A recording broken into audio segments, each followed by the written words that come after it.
we're going to talk about phototrophs. So these are the groupings of organisms that use photosynthesis. And there's actually two types of phototrophs. There's oxygenic and anoxygenic phototrophs. And that term applies to production or absence of oxygen through photosynthesis. So it's not the same as do they survive in the presence of oxygen or do they use oxygen as a terminal electron acceptor. Remember, that was the difference between aerobic and anaerobic organisms. Anoxygenic phototrophs do not produce oxygen, while oxygenic phototrophs do make oxygen. As we learned in the last chapter, if you remember the picture of the photosystems where the chlorophyll molecules got really excited and they ejected electrons into the electron transport chain, and as a result that chlorophyll needed to acquire more electrons, and it did that by splitting water. So those organisms used water as a source of electrons, and then remember we said that they will produce oxygen. Anoxygenic phototrophs, the whole process of photosynthesis is the same, but they're not using water as a source of electrons. They're using hydrogen sulfide or organic molecules.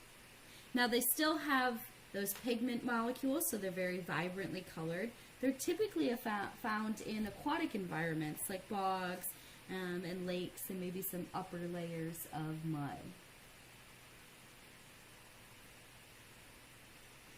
So we have the purple bacteria, which are all gram-negative, and they're usually purple in color. You can see in the picture here on the top right-hand side of the board, it almost looks like flowers, these light pink, purplish groupings on the coast here. Those are the bacteria themselves. They're masses of bacteria. So we have two types of purple bacteria. We have those that use sulfur, so we call them purple sulfur bacteria. They will use sulfur-containing compounds like hydrogen sulfide as a source of electrons. And they can store their sulfur in these little granules inside the cell. And so they're very easy to identify on the microscope, which is what we see in the bottom picture on the right-hand side of the page. Purple non-sulfur bacteria, they're not going to use sulfur-containing compounds. They're going to use other organic compounds as a source of electrons. But still very vibrantly colored. Same thing, we have green bacteria, but they're all gram-negative and they will be kind of a greenish-brown color, so they just have different pigment molecules. There's green sulfur bacteria, which just like purple sulfur bacteria, they use hydrogen sulfide as a source of electrons, but they have green pigments instead of purple. And they will also use those extracellular granules.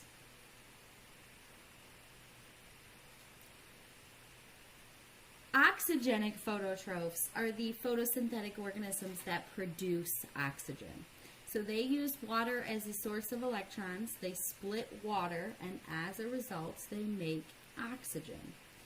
Now, we talked about how over 50% of the oxygen that we breathe in our atmosphere is made through our photosynthetic bacteria. They're very, very important organisms for our survival. They once used to be called blue-green algae, so if you've ever heard that term, those are our oxygenic phototrophs, but we now refer to them as cyanobacteria.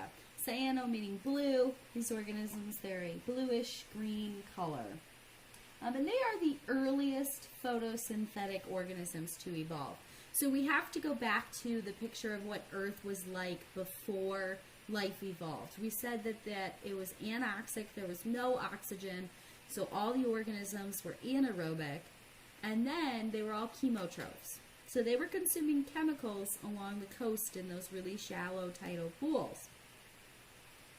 At some point, they had consumed all of the chemicals available to them. And as a result, they had made carbon dioxide.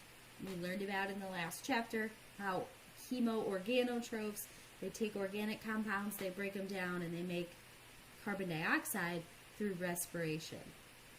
So the atmosphere was filled with carbon dioxide, and there was a significant depletion of chemicals in the water source for them available to use. They were actually on the brink of extinction, these first microbes on Earth. But all it took were for a couple of microbes to evolve the ability to use the process of photosynthesis. And once photosynthesis arrived and we had photosynthetic cyanobacteria on Earth, they could take carbon dioxide and fix it into organic compounds. So they could make chemicals for the chemotrophs and lowered the amount of carbon dioxide in the environment.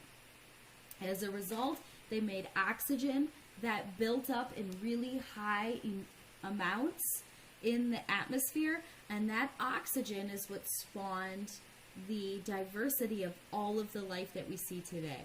First aerobic prokaryotes, then single-celled eukaryotes, and then eventually multicellular eukaryotes came after that.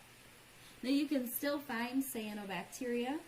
They're on the surface of rocks along the coast in both freshwater and marine habitats.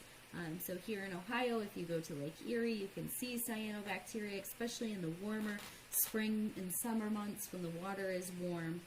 They can create huge blooms where you get an overgrowth of the cyanobacteria, so they can be problematic in recreational and drinking water because those blooms, some of those organisms potentially can produce toxins, so they can cause like nervous system impairment in things if they're consumed in high amounts.